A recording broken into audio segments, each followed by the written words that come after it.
मग नेमकं काहींनी काय केलं, आयुष्याचा संबंध तुमच्या करिअरशी जोडला. मी करिअरच्या संदर्भात फार क्लिअर आहे. करिअर हे लाईफ नाही आहे. Career is the part of your life. समाजाने एवढ्या अपेक्षा वाढून ठेवल्या, प्रत्येकाला असं वाटतं तुम्हाला जॉब मिळालाच पाहिजे, तुम्हाला कुठेतरी काहीतरी काम मिळालं पाहिजे, तुम्ही काहीतरी नोकरी धंदा करायला पाहिजे. जर तुम्ही ते करू शकले नाही, मला जर माझं आयुष्य जगायचं तर माझ्यासाठी यश काय? यश म्हणजे तुम्हाला जीवन चांगल्या प्रकारे जगता आलं पाहिजे. बघा, फरक लक्षात घ्या. एखाद्याला नाईलाजाने एखादी गोष्ट करावी लागली आणि त्यात खूप पैसे मिळाले, याचा अर्थ तो आनंदात जीवन जगतोय असं होत नाही. फळ कशाला पडलं, झाडच पडायला पाहिजे होतं, मरायला पाहिजे होतं म्हणे. ताण नसता राहिला, उघड नियम लिहून ठेवले ते, first law, second law, third law. तुम्ही सायन्सचे विद्यार्थी आहे का? पण फिजिक्सचे सर शिकवायला आले आणि त्यांनी म्हणलं, ही वेव इकडून इकडे जाती, तिकडंच जाऊ दे तिला, तहान नका देऊ बघा आम्हाला. प्राध्यापक वृंद, विद्यार्थी विद्यार्थिनी, आज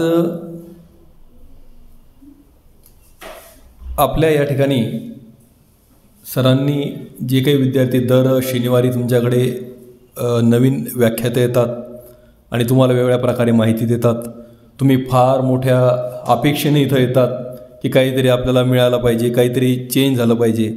फक्त अशी सवय नका लागू देऊ की दर शनिवारी फक्त आपल्याला ऐकायचं आहे आणि पुढे काहीतरी करायचं आहे. एक वेळ मोटिवेशन किंवा व्याख्यात्यांची एक सवय लागते व्यक्तीला, ॲडिक्शन होतं. फक्त दर शनिवारी ऐकायचं, मग पुढच्या शनिवारची वाट पाहिजे की आता अजून काय ऐकायला भेटतं, त्याच्यावरती काही इम्प्लिमेंटेशन नाही. ही सगळ्यात मोठी चूक आहे. आणि मी काही फार मोठा काही वक्ता वगैरे नाही. सरांनी बोलवलं, सर म्हटले काही विद्यार्थ्यांना बोलायचं आहे. मला वाटलं चला काहीतरी आपण त्यांच्याशी काहीतरी गप्पा वगैरे मारूया, म्हणून इथपर्यंत आलो आहे. व्याख्याता म्हणले की लोकांच्या अपेक्षा वाढतात, वक्ता म्हणले की अजून जास्त अपेक्षा वाढतात.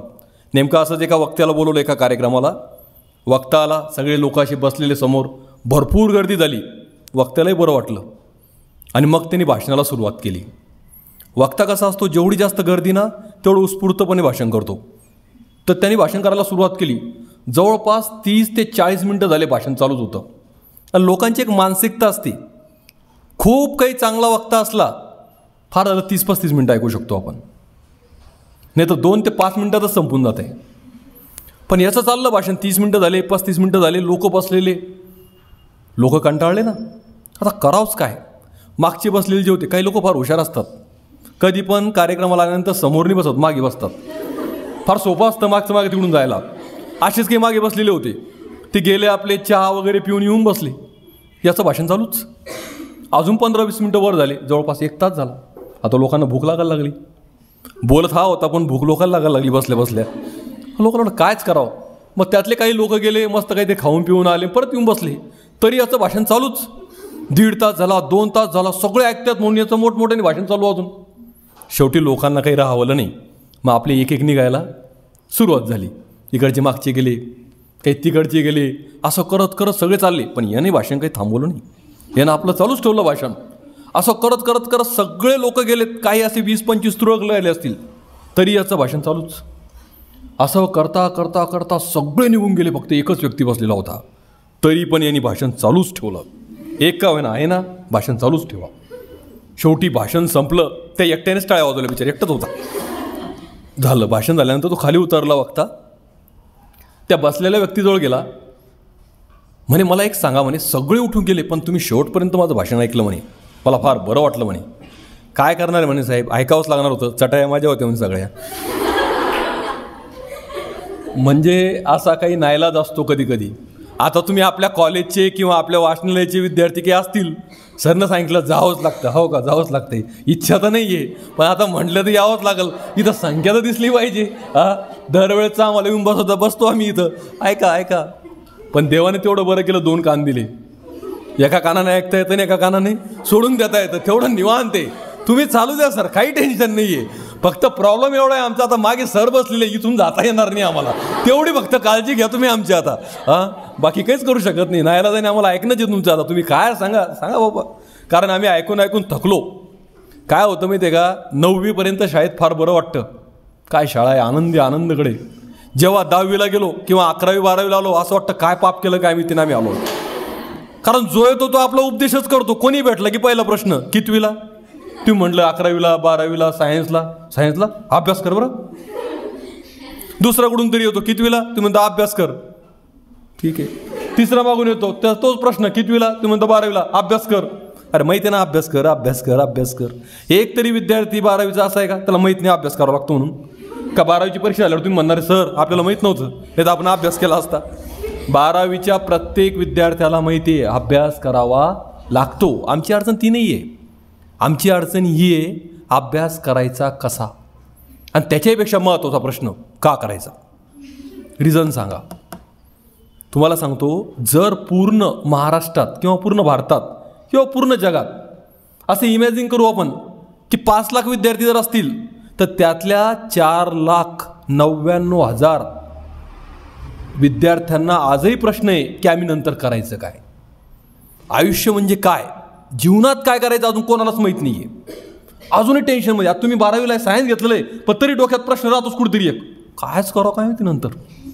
अजूनही फिक्स नाही आहे, माहीतच नाही आहे. मग नेमकं काहींनी काय केलं, आयुष्याचा संबंध तुमच्या करिअरशी जोडला. मी करिअरच्या संदर्भात फार क्लिअर आहे. करिअर हे लाईफ नाही आहे. Career is the part of your life. माझं समजून घ्या मला काय म्हणायचं आहे. आयुष्याचं गणित जगत असताना सगळ्यात महत्त्वाची गोष्ट कोणती आहे, करिअर हे 100% आयुष्य नाही आहे, तो आयुष्याचा एक भाग आहे. तो झाला काय आणि नाही झाला काय, आयुष्य जगणं थांबवायचं नाही. पण आजच्या विद्यार्थ्यांवर एवढं अपेक्षांचं ओझं लागलेलं आहे की जर यदा कदाचित जर तुम्हाला उद्या नोकरी लागली नाही, जर तुम्ही पैसे कमवू शकले नाही तर तुमच्यासारखा वाईट व्यक्ती कोणीच नाही. इतकं त्रस्त करून टाकलं. आणि त्या त्रासाने त्या अपेक्षेने तुम्ही रोज जर न्यूजपेपर वाचत असाल तर आजचा जो विद्यार्थी आहे तो का बरं जीव देतोय त्याचं कारणच ते आहे. त्या समाजाने एवढ्या अपेक्षा वाढून ठेवल्या. प्रत्येकाला असं वाटतं तुम्हाला जॉब मिळालाच पाहिजे, तुम्हाला कुठेतरी काहीतरी काम मिळालं पाहिजे, तुम्ही काहीतरी नोकरी धंदा करायला पाहिजे. जर तुम्ही ते करू शकले नाही तर तुमच्यासारखा वाईट व्यक्ती या जगात कोणी नाही आहे. आणि त्या त्रासानेच व्यक्ती स्वतःला त्रास करून घेतो. मला सुरुवातीला तुम्हाला हेच सांगायचं आहे, करिअर हा तुमच्या लाईफचा काय आहे, पार्ट आहे, ते पूर्ण लाईफ नाही आहे. म्हणून लाईफ जगणं गरजेचं आहे. मग लाईफ जगायचं असेल तर आज जगामध्ये सगळ्यात महत्त्वाची गोष्ट काय माहिती आहे का, यश मिळालं पाहिजे. प्रत्येकजण धावतो यशाच्या पाठीमागे. मग यश म्हणजे काय, यशाची व्याख्या ही प्रत्येकाच्या लाईफमध्ये वेगळी आहे. प्रत्येकाला विचारा तुम्ही, यश म्हणजे प्रत्येकाचं आयुष्यामध्ये त्याची अपेक्षा, त्याची यशाची व्याख्या ही वेगळी आहे. तुम्ही एखाद्या शिक्षकाला जर विचारलं की यश म्हणजे काय, तर शिक्षक काय सांगेल की माझ्याकडून जास्तीत जास्त विद्यार्थी शिकून गेले पाहिजे आणि एक ते चांगल्या पदावरती चांगल्या ठिकाणी गेले पाहिजे, ते माझं यश आहे. एखाद्या विद्यार्थ्याला जर विचारलं तुम्ही तुझं यश काय, तर तो काय सांगेल मला परीक्षेमध्ये जास्तीत जास्त चांगले मार्क्स मिळाले पाहिजे, मला एखादा चांगला जॉब मिळाला पाहिजे, हे माझं यश आहे. तर यशाच्या प्रत्येकाच्या व्याख्या वेगळ्या आहे.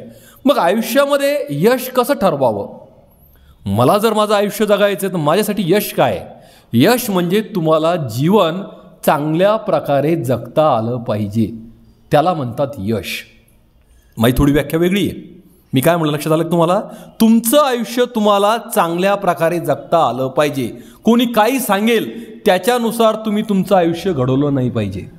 तुम्हाला काय वाटतं, तुम्हाला काय जगायला आवडतं, आणि जगातलं सर्वात मोठं सुख, जगातलं सर्वात मोठं यश काय माहिती आहे तुम्हाला, तुमचा जो छंद असतो ना, छंद आहे का तुम्हाला काही आहे, तर तो तुमचा छंदच तुमचा प्रोफेशन होणं हे जगातलं सर्वात मोठं यश आहे. समजा एखाद्या मुलीला मेहंदी काढायला आवडते, असते पॅशन आहे तिची, तिला मेहंदी काढायला आवडते, खूप आवडतं तिला. तिला जर तुम्ही म्हटलं दिवसभरात 5 ते 6 वेळेस मेहंदी काढायची हातावर, तरी ती काढणार, आनंदाने काढणार तेवढ्या वेगळ्या प्रकारे. आणि उद्या तिलाच जर त्याचे पैसे मिळायला लागले दर महिन्याला 40,000 50,000 60,000, तर त्याच्यापेक्षा आनंद काय आहे जगात. मुद्दा कळतोय का मला काय म्हणायचं. एखाद्या मुलीला रांगोळी काढायला खूप आवडतं, खूप छान रांगोळी काढते ती, आणि आमच्याकडे रांगोळी म्हणजे काय तेवढ्या पुरतंच ती मर्यादित असतं. काहीतरी सण असला की तेवढी रांगोळी काढली बस, वा फार चांगली आहे, 1-2 फोटो काढले झालं तेवढंच.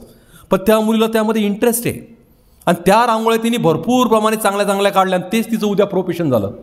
तिला त्या रांगोळी काढण्याच्या जर 50,000 60,000 1,00,000 रुपये महिन्याला मिळायला लागले तर त्याच्यापेक्षा आनंद काय. समजा मला बोलायला आवडतं, पुढचे ऐको ना ऐको पण मला आवडतं बोलायला, समोरचं सांगतं, आणि त्या बोलण्याचेच मला पैसे भेटायला लागले, मग याच्यापेक्षा आनंद काय माझ्या आयुष्यामध्ये. हे झालं यश. तर आधी तुम्हाला तुमचा छंद काय आहे हे कळालं पाहिजे. आणि एकदा का तुम्हाला तुमचा छंद कळाला की मग त्या छंदाला प्रोफेशनमध्ये कसं कन्वर्ट करायचं हे तुम्हाला कळलं पाहिजे. आता फॉर एक्झाम्पल सचिन तेंडुलकरचं उदाहरण घ्या. सचिन तेंडुलकरला लहानपणापासून क्रिकेट खेळायला आवडायचं आणि तोच त्याचा काय झाला, छंदच त्याच्या प्रोफेशनमध्ये कन्वर्ट झाला. मग त्याच्यासारखा आनंदी व्यक्ती कोण आहे जगामध्ये? बघा, फरक लक्षात घ्या. एखाद्याला नाईलाजाने एखादी गोष्ट करावी लागली आणि त्यात खूप पैसे मिळाले याचा अर्थ तो आनंदात जीवन जगतोय असं होत नाही आहे. आणि काही काही लोकांना छंदच त्यांचं प्रोफेशन होतं, पैसा कमी मिळतो पण त्यांच्यासारखा आनंद मात्र कोणाला भेटत नाही. ही गोष्ट आधी, ही कन्सेप्ट तुम्ही क्लिअर करा. मग जर तुम्हाला यश मिळवायचं असेल, मग नेमकं यश मिळवायचं, जीवन चांगलं जगायचं असेल तर त्याच्यासाठी यशाचे मूलमंत्र आहेत. आणि ते मी माझ्या अभ्यासाने किंवा माझ्या पद्धतीने, माझ्या विचारांनी, माझ्या ऑब्झर्वेशननी मी ते निवडले. तर मला 5 जाणवले की जे मला आज तुम्हाला सांगायचे आहेत, की तुमच्यासाठी मी ते 5 निवडले की हे 5 तुम्हाला तुमच्या आयुष्यामध्ये कामा येतील. मग तुम्हाला तुमचं यश मिळवायचं असेल तर पहिला मूलमंत्र आहे की तुम्हाला संगत चांगली पाहिजे. आयुष्यामध्ये सगळ्यात जास्त महत्त्वाची गोष्ट जर कोणती असेल तर ती चांगली संगत असली पाहिजे. व्यक्ती घडतो संगतीने. तुम्ही कोणाच्या संगतीमध्ये येतात ही गोष्ट फार महत्त्वाची आहे. समजा एखादी छोटी रूम आहे आणि त्या रूममध्ये 50 आंबे आहेत आणि त्यातला एक आंबा सडला, काय होईल? बाकीचे सगळे आंबे सडून जातील. पण इतिहासामध्ये अजून अशी नोंद नाही आहे की 49 चांगल्या आंब्यांनी एका सडलेल्या आंब्याला चांगलं केलं म्हणून. पण एक सडलेला आंबा 49 आंब्यांना सडवण्याची ताकद ठेवतो. ही निगेटिव्ह पॉवर आहे. म्हणून व्यक्तीवरती सर्वात जास्त परिणाम करणारा घटक जर कोणता असेल तर संगत. तुम्ही न्यूटन, आईन्स्टाईनचे नाव ऐकलेत का? न्यूटन एका झाडाखाली बसला होता, वरतून फळ पडलं. मग त्याने कोणते नियम लिहून ठेवले. 12वी सायन्सचे विद्यार्थी म्हणे फळ कशाला पडलं, झाडच पडायला पाहिजे होतं, मरायला पाहिजे होतं म्हणे. ताण नसता राहायला उघड नियम लिहून ठेवले. ते first law, second law, third law. तुम्ही सायन्सचे विद्यार्थी आहे का? हां, मग तुम्हाला सांगायची गरज नाही मला. त्यानं ताण लिहून ठेवले. काय त्याला अभ्यास करावा वाटला आणि त्याचे नियम लिहून ठेवले आणि आम्हाला ते आज वाचावं लागतात आणि परीक्षेत लिहावं लागतात. हा त्रास आहे.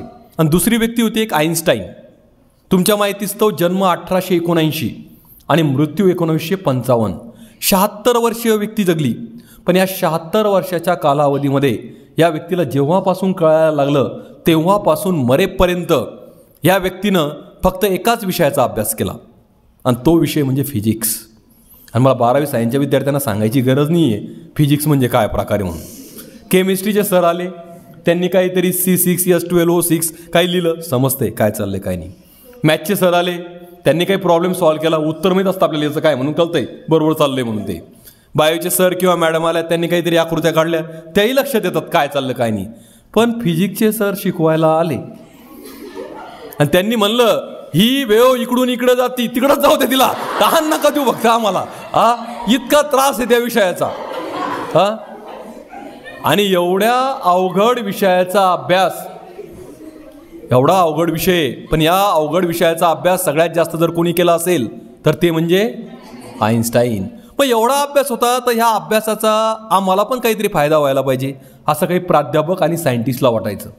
यांचं पण काही मार्गदर्शन आम्हाला मिळालं पाहिजे. मग आता मार्गदर्शन कसं मिळणार? असे मोठमोठाले हॉल तयार केले त्यांनी आणि त्या हॉलमध्ये सगळे प्राध्यापक आणि सगळे सायंटिस्ट बसणार आणि त्यांना गायडन्स कोण करणार? आईन्स्टाईन. त्या काळामध्ये आईन्स्टाईनकडे फोर्डची गाडी होती.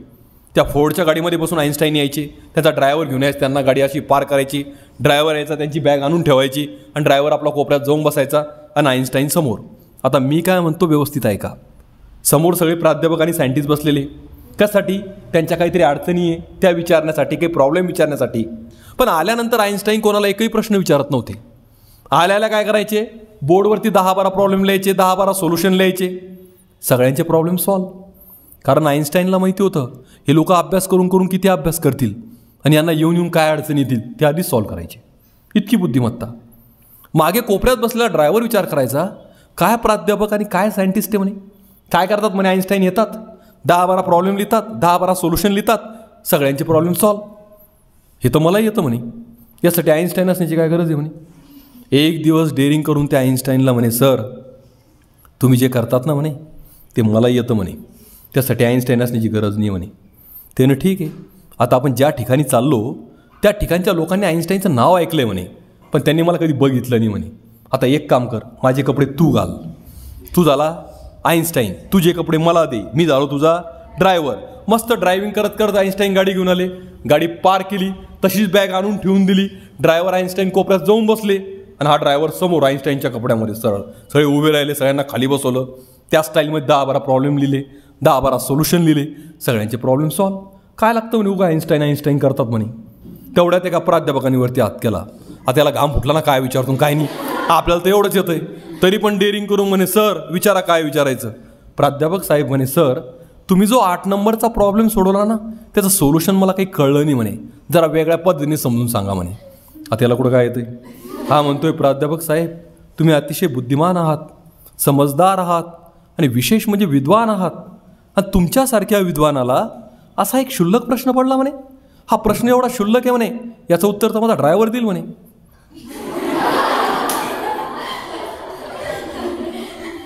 आणि ड्रायव्हर कोण? मला काय म्हणायचं तुमच्या लक्षात आलं असेल, तो ड्रायव्हर एवढा हुशार का झाला? कारण तो कोणाच्या सहवासामध्ये होता? आईन्स्टाईनच्या. म्हणून माझा पहिला मुद्दा तुम्हाला तेच सांगणं आहे की जीवनामध्ये पहिलं यशाचा मूलमंत्र जर कोणता असेल तर तुम्हाला चांगल्या लोकांच्या संगतीत राहावं लागेल.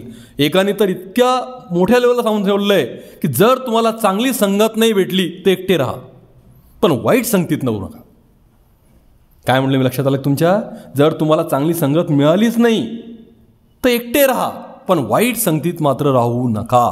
म्हणून तुम्हाला तुमच्या आयुष्याची पहिली पायरी की तुम्ही चांगल्या लोकांच्या संगतीत राहायला पाहिजे.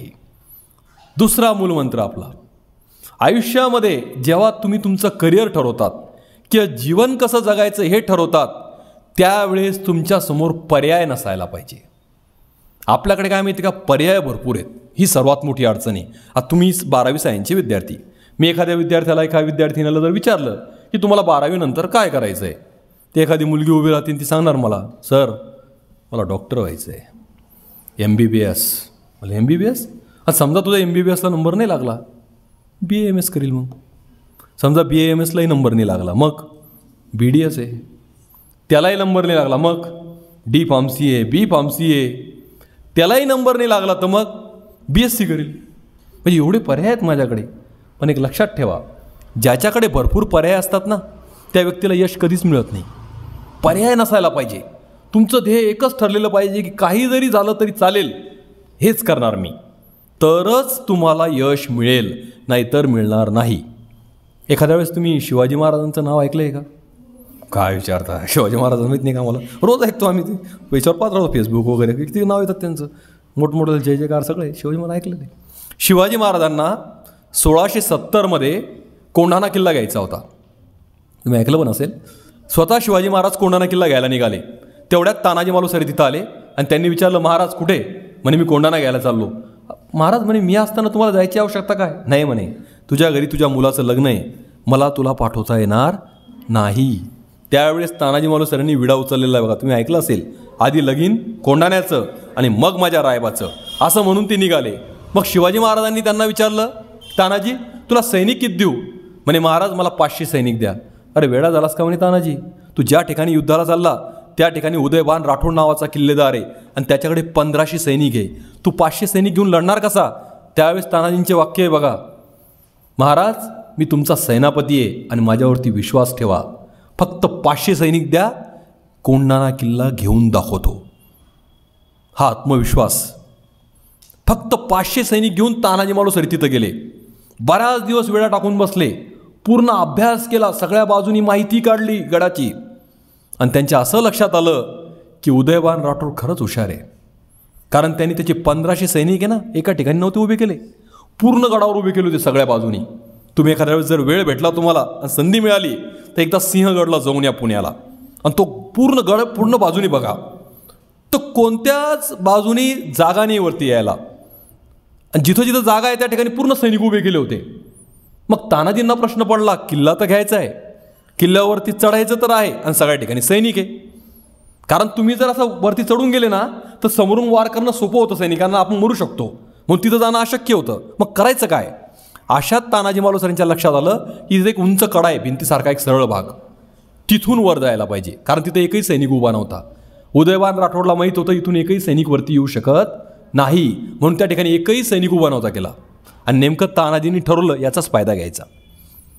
मग तानाजी मालुसरेंकडे एक यशवंती नावाची घोरपड होती. त्या घोरपडच्या कमरेला एक दोर बांधला आणि तिला वरती सोडलं. ती वरती गेली. एक मावळा चढून वरती गेला. त्यांनी तिथं 10-12 दोरा बांधल्या. सगळे मावळे चढून वरती. रात्रीचे 3 वाजता सगळे वरती. 4 वाजता भयंकर युद्धाला सुरुवात झाली. तानाजी मालुसरे आणि उदयभान राठोड समोरासमोर आले. दोघंही शक्तिशाली होते, तुल्यबळ होते. भयंकर युद्ध सुरू झालं. पण दुर्दैव असं की तानाजी मालुसरे यांची ढाल तुटली. म्हणून त्यांनी फेटा काढला, या हाताला गुंडाळा. हात तुटला, छातीवरती वार झाले. सेनापती खाली पडले, अक्षरशः मेले. सेनापती मेले असं समजताच त्यांच्या विश्वासावर लढायला जे 500 सैनिक आले होते ते सगळे धाव सुटले. कारण सेनापतीच राहिले नाही आता. म्हणून कुठे पळत पळत आले, ज्या ठिकाणी दोऱ्या बांधल्या होत्या त्या ठिकाणी, आणि सगळ्यांनी उतरायला सुरुवात केली. तेवढ्यात तानाजी मालुसरेंचा भाऊ होता सूर्याजी मालुसरे, तो तिथं धावत आला. त्यांनी सगळे दोर कापून टाकले. त्याचे वाक्य बघा इतिहासामध्ये, तुमचा बाप इथं मरून पडलाय, काय पळतायत म्हणून. आता दोर कापल्यामुळं एक तर उंच कडावून उडी मारावं लागणार आहे, तरी मरणार आहे. आणि मागे लढाई केली तरी मरणार आहे. मग उंच कडावून उडी मारून मेल्यापेक्षा लढून मेलेलं काय वाईट. म्हणून सगळे 500 सैनिक परत फिरले आणि त्या 500 सैनिकांनी 1500 सैनिकांबरोबर लढाई केली. आणि इतक्या त्वेषाने केली की तो किल्ला आपण जिंकला. शिवाजी महाराजांचं वाक्य बघा, गड आला पण सिंह गेला, म्हणून आपण त्याला सिंहगड नाव दिलं. पण कल्पना करा की त्या दोऱ्या कापल्याच नसत्या, काय झालं असतं? सगळे सैनिक पळून गेले असते. बस त्याच दोऱ्या या MBBS, BAMS, BHMS, BDS, D pharmacy, B pharmacy अशा जर दोऱ्या बांधलेल्या असल्या, तुम्ही पळूनच जाताल, तुम्हाला यश मिळणार. म्हणून तुम्हाला त्या दोऱ्या काय करावं लागणार आहे? कापाव्या लागणार आहे, तरच यश तुमचं आहे. म्हणून यशाचा आपला दुसरा मूलमंत्र आहे की तुमच्या समोर पर्याय नसावा. तुम्हाला फिक्स माहीत पाहिजे आज की तुम्हाला काय करायचं आहे. कमीत कमी एवढं तरी माहीत पाहिजे की आपल्याला काहीच करायचं नाही. हेही चांगलं आहे, याचाही आनंद आहे, त्रास होत नाही. मला 12वी नंतर काहीच करायचं नाही, इतकं कन्फर्म पाहिजे आपण. इतकं कन्फर्म की नाही म्हणजे नाही. कोणी किती जरी समजून सांगितलं, पप्पानी, मम्मीनी, मामानी, काकानी, नाही म्हणजे नाही. हा कॉन्फिडन्स तुमच्यामध्ये आला पाहिजे. कोणी किती सांगायला आलं, किती माहिती दिली, नाही. कारण आमचा सर्वात मोठा ड्रॉबॅक काय माहिती तुम्हाला? सर दरवेळेस दर शनिवारी तर बोलवतात ना, इथं करिअर गायडन्स करायला कोण आलं त्याच्यानुसार 8 दिवस तुमचं वारं चालतंय. त्याच्यावर सगळा प्रभाव आहे तुमचा. समजा सरांचा एखादा जुना विद्यार्थी आला की ज्याने 11वी-12वी सायन्स केलं आपल्या सावित्रीबाई फुले शाळेमधून, कॉलेजमधून, MBBS झालं, MD झालं आणि डॉक्टर झाला. तो सरांना कळालं, अरे आपल्या शाळेचा विद्यार्थी डॉक्टर आहे. तर सर, डॉक्टर सर तुम्ही, सर म्हणावं लागेल त्यांना, आता विद्यार्थी असला तरी तो डॉक्टर झाला आहे, की एक शनिवारी या आमच्या इथं, थोडं मुलांना गायडन्स करा. त्यांचा असा सत्कार वगैरे केला, जसा माझा केला तसा. ते बसले, आले, आता उभे राहिले आणि त्यांनी सांगायला सुरुवात केली. कशाबद्दल माहिती देतील बरं तुम्हाला? ते एक डॉक्टर व्यक्ती इथं उभा राहिला आहे तुम्हाला गायडन्स करायला. तो व्यक्ती कशाबद्दल माहिती देईल तुम्हाला? कशाबद्दल देईल? मेडिकलबद्दल. इतकं व्यवस्थित समजून सांगाल तुम्हाला, इतकं व्यवस्थित सांगाल की तुम्ही म्हणताल ओके आपल्याला डॉक्टर व्हायचं आहे, बस आता काही जरी झालं तर चालेल, पण हे ध्येय बदलणार नाही. अजून काही दिवसानंतर सरांना अजून एक विद्यार्थी मिळाला आपल्या कॉलेजचा, की जो IIT मधून इंजिनिअरिंग झाला आहे. IIT माहिती आहे तुम्हाला? IIT मध्ये खूप चांगलं करिअर आहे बरं का बऱ्याच विद्यार्थ्यांना. आत्ता एक मागच्या आठवड्यातली बातमी आहे, 3 डिसेंबर का 4 डिसेंबरला पेपरला आली होती. लातूरचा मुलगा आहे अनिरुद्ध अशोक कुलकर्णी म्हणून, त्याला 88 लाखाचं पॅकेज मिळालं आहे. किती? इयरली पॅकेज त्याचं 88 लाखाचं, 7.5 लाख रुपये महिना आहे त्याचा. आणि विशेष काय माहिती आहे तुम्हाला? अजून त्याचं 4th इयर कंप्लीट व्हायचं आहे. तो 3rd इयरला आहे. पुढच्या जुलैमध्ये 4th इयर त्याचं कंप्लीट होईल आणि ते कंप्लीट झाल्याबरोबर तो जॉईन होईल तिथं. म्हणजे त्याचा विश्वास, आत्मविश्वास पहा, तो 4थ्या वर्षी पास होणार आहे त्याला माहिती आहे. कळतंय तुम्हाला मला काय म्हणायचं? तर हा इंटरव्ह्यू सिलेक्शन 1 वर्ष अगोदर आहे याचं. पुढच्या वर्षी एक्झाम होऊन तो पास होणार आहे आणि तिथं जॉईन होणार आहे, फिक्स आहे. इतकं परफेक्शन, एवढा अभ्यास, एवढं ध्येयाबद्दल तुमची माहिती असणं, जाणीव असणं. मग तसा IIT झालेला विद्यार्थी आला, सरांना भेटला, सर माझं सिलेक्शन झालं आहे कॅम्पस इंटरव्ह्यूमधून, 24 लाखाचं पॅकेज मिळालं, मिनिमम समजू आपण 24 लाख रुपये. अरे वा, फार बरं वाटलं. तर आलास तर आता एक कार्यक्रमाला ये, आमच्या इथं शनिवारी कार्यक्रम असतो बाबा, मुलांना थोडं गायडन्स कर. तो वर्ग इथं आला समजा आणि गायडन्स करायला उभा राहिला, कशाबद्दल माहिती देणार? IIT बद्दल, इंजिनिअरिंगमध्ये इतकी व्यवस्थित सांगणार तुम्हाला, तुम्ही म्हणताल ओके, मेडिकल कॅन्सल. आपल्याला काय व्हायचं आता? इंजिनियर. बस आता याच्यात बदल होणार नाही, काही झालं तरी चालेल. सुदैवानं अजून 1-2 महिन्यानंतर सरांचा एक तिसरा विद्यार्थी आला, जो आपल्या शाळेचाच होता आणि जो IAS झाला आहे, जिल्हाधिकारी झाला, सांगलीला पोस्टिंग झाली. आला, सरांना पेढे दिले, सर आपल्या शाळेचा विद्यार्थी. असं अरे वा वा, फार बरं वाटलं. IAS जिल्हाधिकारी, बरं आलाच ती कार्यक्रमाला 5 मिनटं वेळ काढून. तो आला, सत्कार वगैरे झाला आणि उभा राहिला बोलायला. कशाबद्दल माहिती देणार?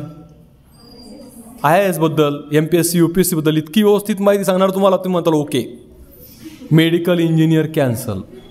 आपल्याला काय व्हायचं? IAS. म्हणजे 2-2 महिन्याला तुमचं करिअर बदलायला लागलंय. ही एवढी मोठी समस्या आहे. येणारा काय सांगतो याच्यानुसार तुम्ही करिअर बदलतात. म्हणून मी तुम्हाला सुरुवातीला सांगितलं, तुम्हाला फिक्स माहीत पाहिजे तुम्हाला काय करायचंय. कमीत कमी एवढं तरी माहीत पाहिजे की मला काहीच करायचं नाही. हा यशाचा दुसरा मूलमंत्र आहे की पर्याय नसायला पाहिजे. 2 मंत्र झाले. तिसरा मूलमंत्र, निर्णय घेता आला पाहिजे. निर्णय घेण्याची क्षमता आपल्यामध्ये आहे, ती आपल्याला ओळखता आली पाहिजे. तुम्हाला माहिती आहे का बुद्धीची व्याख्या काय केली? बुंदी नाही, बुद्धी म्हणलं मी.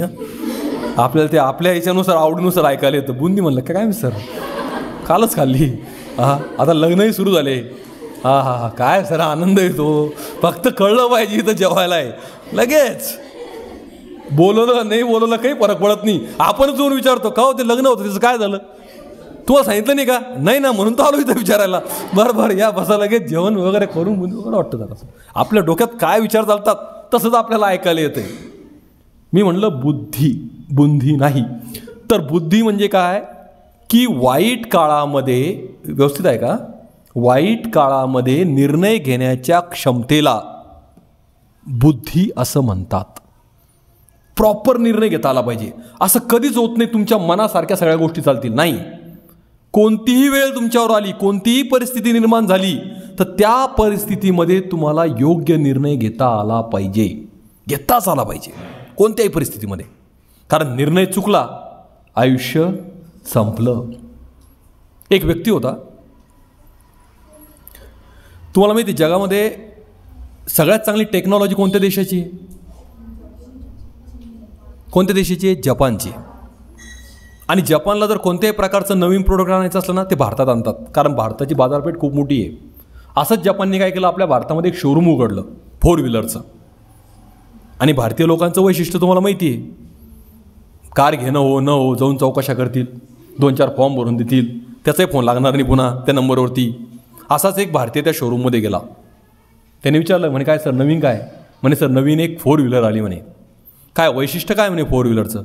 म्हणे सर ही कार इतकी छान आहे म्हणे, तिला चावीची आवश्यकता नाही. म्हणे कारला चावीची आवश्यकता नाही, मग चालवायची कशी? म्हणे कारमध्ये बसायचं म्हणे आणि फक्त स्टार्ट म्हणायचं, कार चालू होती. म्हणे काय जबरदस्त टेक्नॉलॉजी म्हणे.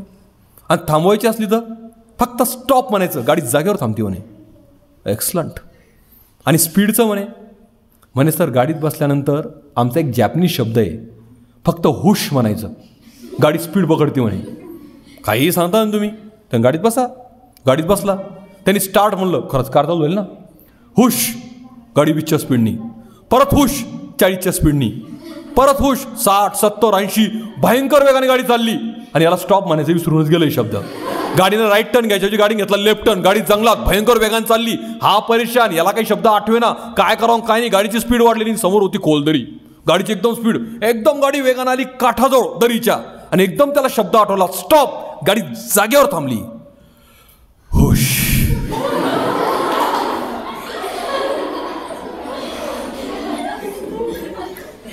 एक शब्द चुकला, आयुष्य संपलं. तसं तुमचा एक निर्णय चुकला की आयुष्य संपलं. म्हणून तुम्हाला योग्य निर्णय घेता आला पाहिजे. आपला चौथा मूलमंत्र, मानसिकता नेहमी सकारात्मक असायला पाहिजे. कोणत्याही परिस्थितीमध्ये तुमच्यावरती विश्वास असायला पाहिजे. आत्मविश्वास म्हणतात त्याला. डॉक्टर बाबासाहेब आंबेडकरांचं पण वाक्य बघा, आत्मविश्वासासारखी दुसरी दैवी शक्ती नाही. सगळ्यात मोठी शक्ती जर जगामध्ये कोणती असेल, आत्मविश्वास आहे. आणि आत्मविश्वास कशाला म्हणतात याचं एक छोटंसं उदाहरण आहे बघा. स्वामी विवेकानंदांचं तुम्ही ऐकलं पण असेल. एकदा स्वामी विवेकानंद एक्झामला गेले होते. त्यांच्यासमोर एक क्वेश्चन पेपर होता. त्यात 115 प्रश्न होते आणि लिहिलं होतं सॉल्व एनी 100, कोणतेही 100 सोडवा. त्यांनी 115चे 115 सोडवले आणि खाली लिहिलं चेक एनी 100, कोणतेही 100 चेक करा. कळलं तुम्हाला कॉन्फिडन्स? याला म्हणतात कॉन्फिडन्स. हा आत्मविश्वास तुमच्यामध्ये आला ना एकदा की तुमची मानसिकता सकारात्मक होते. का बरं? कारण तुम्ही त्या आत्मविश्वासामुळं प्रत्येक परिस्थितीमध्ये योग्य निर्णय घेतात आणि तो योग्य निर्णय घेतल्यामुळं तुमची मानसिकता सकारात्मक होते. म्हणून मानसिकता महत्त्वाची आहे. मानसिकता जर तुमची ढासाळली, तुम्ही निगेटिव्ह झाले की संपले. आणि आमची इतकी मानसिकता खराब करून टाकलेली आहे समाजानं आमच्यावरती अशी बॉम्बार्डिंग करून. तुला तर काही येत नाही, तू तर काहीच कामाचं नाही, तू अभ्यास लागतच नाही नंबर, असं सगळ्या बाजूनी तुमच्यावर असं हेच आहे. तुम्ही पुस्तक घेऊन बसले अभ्यासाला, चुकून नंबर लागणार आहे, ठेव खाली पुस्तक. आपणही तसंच ऐकतो. पुन्हा निगेटिव्ह फार लवकर ऐकतो आपण, पॉझिटिव्ह ऐकत नाही कधी. कोणी म्हणलं तुला जमणार नाही, नाही जमणार, जमणारच नाही. असं बॉम्बार्डिंग करून करून करून करून करून डोक्यात एवढं फिक्स करून टाकलंय की डोक्यात असं फिक्स झालंय आमच्या की आम्हाला काही जमत नाही, आम्ही काही करू शकत नाही. हे फिक्स झालं डोक्यात, असं डोक्यात पॅक, मला काही जमत नाही. हत्ती असतो, हत्तीचं छोटं पिल्लू जेव्हा जन्म घेतं ना, त्या छोट्या पिल्लूला काय करतात, एका बारीक साखळीनं बांधून ठेवतात पायाला. त्या हत्तीचं पिल्लू काय करतं, ते साखळी ओढतं, पण ती साखळी तुटत नाही, कारण हत्तीच्या अंगामध्ये ताकद राहत नाही. ते परत साखळी ओढतं तरी तुटत नाही. असं 10-12 वेळेस करतं पण साखळी तुटत नाही. हत्तीच्या डोक्यामध्ये फिक्स होतंय, साखळी तुटत नाही. हळूहळू हत्तीचं पिल्लू मोठं होतं, मोठा हत्ती, अंगामध्ये प्रचंड शक्ती. भिंतीला धक्का मारला तर भिंत खाली पडेल, अंबुजा सिमेंट असली तरी पडेल, एवढी शक्ती. पण तो हत्ती परत आला, त्याला त्या पायाला त्याच बारीक साखळीनं बांधून ठेवतात. आता त्यानं जर ती साखळी ओढली ना तर ती तुटून जाईल. पण तो हत्ती ती साखळी तोडत नाही, कारण डोक्यात फिक्स आहे, साखळी तुटत नाही. तसं आमचं फिक्स आहे, जमत नाही. मानसिकता खराब झाली आहे. मी जर तुम्हाला म्हणलं ना तुम्ही अतिशय बुद्धिमान आहात, समजदार आहात, नाही सर कशाचं काय, आमचं आम्हाला असं माहिती आहे, हे उगं सर बसलेले मागे म्हणून बसलो शांत, तुम्हाला गैरसमज झाला की आम्ही असे तसे, तुम्हाला माहीतच नाही आम्ही काय येतं. तुम्हाला म्हणजे मानसिकता खराब झाली आहे. पण मी जर म्हणलं तुम्हाला तुम्ही नालायक आहे, गाढव, आता कसं बरोबर बोलले तुम्ही, आता बरोबर आले याच्यावर ट्रॅकवर तुम्ही. ही मानसिकताच खराब झाली आहे. आधी तुमची मानसिकता सकारात्मक करा, तरच तुम्हाला यश मिळेल. आणि सगळ्यात शेवटचा आणि महत्त्वाचा मूलमंत्र आपला तो म्हणजे अहंकार नसायला पाहिजे. अहंकार आणि आत्मविश्वास याच्यामध्ये एक छोटासा फरक आहे. तोच लक्षात येत नाही आयुष्यात की आपल्याला आत्मविश्वास आहे का अहंकार आहे हेच कळत नाही. आणि अहंकार झाला ना एकदा व्यक्तीला, मग समोरच्याने आपल्याला किती जरी चांगलं सांगितलं ना ते मान्यच होत नाही आपल्याला. डोक्यात हवा राहती. आणि वय फार त्रासदायक आहे, 15 पासून तर 19 वर्षापर्यंत. ऐकणं माहीतच नाही, आपण जमिनीवर चालतच नाही पाय, हवेतच. कोणी मला बोलायचंच नाही, कोणाला अभ्यास कर, मला सांगायचंच नाही आपल्याला अभ्यास काय. घरच्याचं तर ऐकत नाही आपण, फॉर्ममध्येच, कारण जमिनीवर पायच नाही आहे. आणि ह्या वयामध्ये काय असतं माहिती आहे का, दोष आपल्यामध्ये असतो पण नेहमी आपल्याला दुसऱ्यांमध्ये दोष दिसतो. हे वयाचा दोष आहे, हा तुमचा पण दोष नाही आहे. एक वय निघून गेल्यानंतर हळूहळू कळतं आपल्याला की चुकलं म्हणून आपलं. पण कधी कळतं माहिती आहे का, वयाच्या 40व्या वर्षी. आता मी 40-42 वर्षात झालो की माझा मुलगा किंवा मुलगी 15-16 वर्षाची असती, त्यांना समजून सांगतो मी कसं वागायला पाहिजे. पण ॲक्च्युली मी तसं वागत होतो त्यावेळेस. मुद्दा कळतोय मला, कारण 16-17 कळत नसतं व्यक्तीला कसं जगायचं म्हणून. आणि 40-42 वर्षाच्या पालकांना काय वाटतं, यांनी समजदारीने वागायला पाहिजे, असं समजदाराने वागायला पाहिजे, चांगलं वागायला पाहिजे. हे पालकाला कधी कळलं, वयाच्या 40व्या वर्षी. मग तुम्हाला कसं काय 16व्या वर्षी कळणार आहे? नाही होणार ते होणारच नाही. हा वयाचा दोष आहे हा. आणि हा वयाचा दोष इतका जबरदस्त असतो की दोष आपल्यामध्ये असतात पण दिसतात दुसऱ्यांमध्ये. एक व्यक्ती होता, डॉक्टरांकडे गेला. डॉक्टर साहेब काही करा म्हणे, माझ्या पत्नीचा इलाज करा म्हणे. अरे पण झालं काय म्हणे? माझ्या पत्नीला ऐकायलाच येत नाही हो, बहिरी झाली म्हणे ती. बरं बरं बरं बरं, एक काम करा म्हणे, घरी जा, तुमच्या पत्नीला किती अंतरावरून ऐकायला येत नाही ते बघा म्हणे, त्याच्यानुसार आपण इलाज करू म्हणे. तर ठीक आहे, ते घरी आले. त्यांची पत्नी किचन रूममध्ये होती. बरोबर 20 फुटाचं अंतर होतं. किती? 20 फुटाचं. त्यांनी पत्नीला प्रश्न विचारला, आज जेवायला काय केलं? काहीच उत्तर नाही. 15 फुटावर गेले, परत प्रश्न विचारला, आज जेवायला काय केलं? तरी उत्तर नाही. 10 फुटावर गेले, परत प्रश्न विचारला, आज जेवायला काय केलं? तरी उत्तर नाही. 5 फुटावर जाऊन परत प्रश्न विचारला, आज जेवायला काय केलं? तरी काहीच उत्तर नाही. शेवटी जवळ गेले आणि विचारलं, आज जेवायला काय केलं? 4 वेळेस सांगितलं म्हणे, पोळी भाजी केली म्हणून.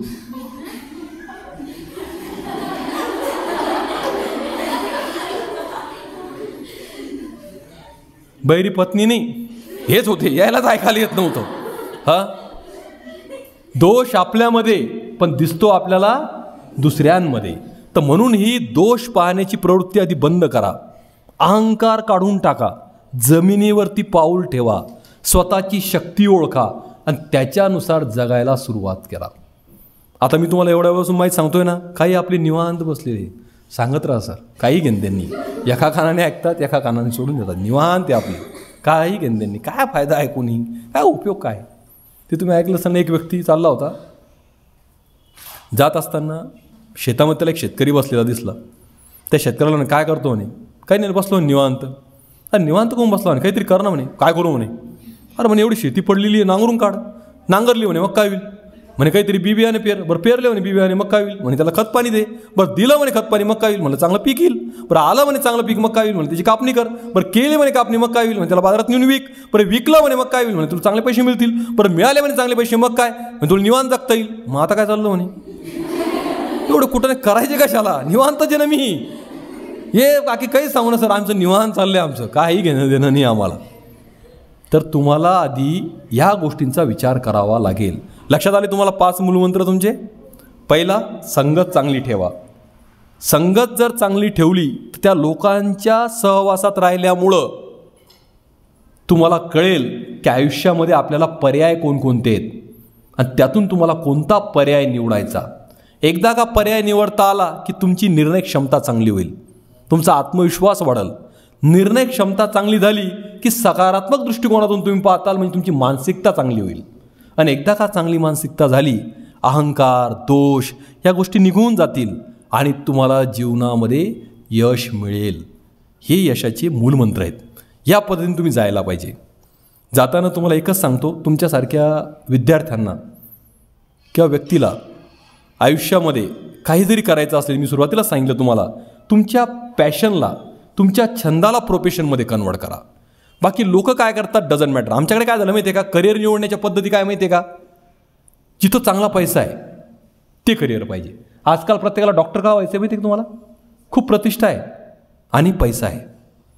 जर उद्या कन्नडच्या नगरपालिका आहे का नगरपंचायत आपली, इथं जे असेल ते समजा, त्यांनी डिक्लेअर केलं किंवा गव्हर्नमेंटने डिक्लेअर केलं की इथून पुढे जे MBBS करतील, डॉक्टर होतील, त्यांना 1 रुपया पण मिळणार नाही. मोफत सेवा करा, समाजसेवा करा, कोणीही डॉक्टर होणार नाही. किंवा इथल्या नगरपंचायत किंवा नगरपालिका जे असेल त्यांनी डिक्लेअर केलं की आम्हाला कन्नडच्या याच्यामध्ये नगरपालिकेमध्ये किंवा नगरपंचायतमध्ये साफसफाई करणारे कर्मचारी भरायचे आहेत, जागा आहे, पेपरला ॲड दिली, 12 लाखाचं पॅकेज. किती? 12 लाखाचं पॅकेज. तुमच्या कन्नडमध्ये जेवढे शिक्षित आहे, MA, MSc, MCOM, BEd, net, set, PhD सगळे फॉर्म भरतील तिथं. त्यातून ते सिलेक्शन करतील काही लोकांचं, त्यांना ड्रेस देतील, ते असं कपडा वगैरे बांधून असे रस्त्याने झाडतील. तो लोकांमध्ये चर्चा, सफाई कामगार आहे बरं तो, हो साधारण 12 लाखाचं पॅकेज त्याला. ज्या मुलींचे लग्न करायचे त्यांच्या आईंमध्ये चर्चा, आपल्याला मुलगी त्यालाच द्यायची, 12 लाखाचं पॅकेज. साधं नाही आहे, साधी गोष्ट आहे काय. मग कळलं मला काय सांगायचं तर, म्हणजे आमच्याकडे काय करतात माहिती आहे का, तुम्हाला मिळणाऱ्या पैशानुसार तुमचं करिअर डिसाईड केलं जातं. बट डझंट मॅटर ते कसं आहे ते. आमच्याकडे यशाचा संबंध पैशाशी जोडला जातो. आता मी आयुष्यामध्ये एकही रुपया कमवला नाही तर माझ्यासारखा वाईट व्यक्ती कोणीच नाही. मग मी किती बुद्धी असू द्या, मला मी किती विद्वान असू द्या, त्याला व्हॅल्यू नाही. पण मी जर करोडो रुपये कमवले आणि मी नालायक जरी असलो, काय माणूस आहे, अरे बाप, जबरदस्त पैसे नाही त्याच्याकडे. म्हणजे लोकांची मेंटॅलिटी काय तुमच्या लक्षात आली का? लोकांनी यशाचा संबंध पैशाशी जोडला, हे चुकलं आपलं. मग आमच्याकडे सरळ काय आहे? पैसा आहे का मग तो हुशार आहे, पैसा नाही का मग तो मूर्ख आहे. म्हणजे आमच्याकडे बुद्धी, यश मोजण्याचं मोजमाप तुमच्याकडे असलेला पैसा आहे. आणि इथंच चुकलो आपण, इथंच त्रास व्हायला सुरुवात झाली आपल्याला. मग आमच्याकडे काय माहिती का? सगळ्या मुलांचं टार्गेट जिथं पैसा मिळेल ते काम करायचं, डझंट मॅटर मग ते काय, पैसा मिळाला पाहिजे. शेअर मार्केटमध्ये पैसा मिळतो ना, मग तो जुगार जरी असा चालेल पण ते महत्त्वाचं आहे. मग इथं पैसा मिळतोय ना, मग ते करा.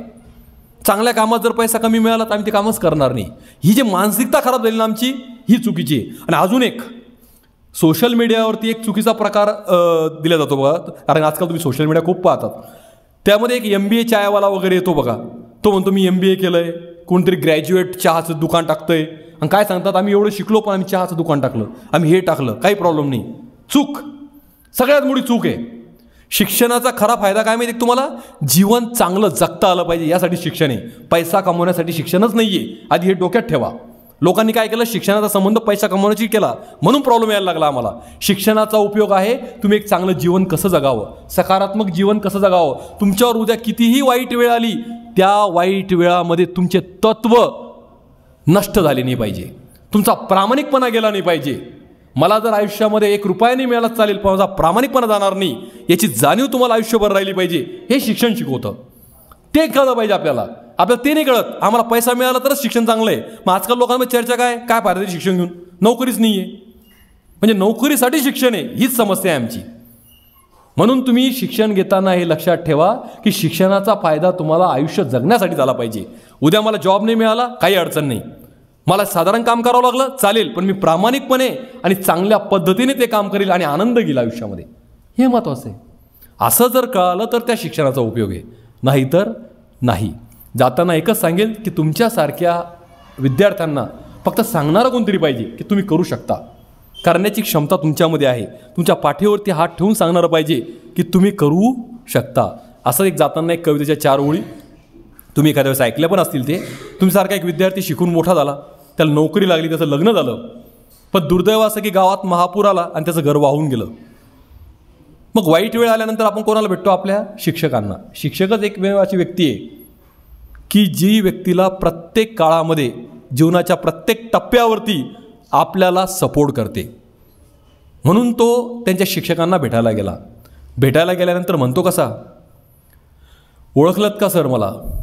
पावसात आला कोणी, कपडे होते कर्दमलेले, केसावरती पाणी, क्षणभर बसला नंतर हसला, बोलला वरती पाहून, गंगामाई पाहुणी आली गेली घरट्यात राहून, माहेर वाशिन पोरीसारखी 4 भिंतीत नाचली, मोकळ्या हाती जाईल कशी बायको मात्र वाचली, भिंत कसली चूल विजली होते नव्हते सारे नेले, प्रसाद मुन्नी पापण्यामध्ये पाणी थोडे ठेवले, कारभार नीला घेऊन संगेसर आता लढतो आहे, पडकी भिंत बांधतो आहे, चिखल गाळ काढतो आहे, खिशाकडे हात जाताच हसत हसत उठला, पैसा नको सर जरा एकटेपणा वाटला, मोडून पडला संसार तरी मोडला नाही कणा, मोडून पडला संसार तरी मोडला नाही कणा, पाठीवरती हात ठेवून नुसतं लढ म्हणा.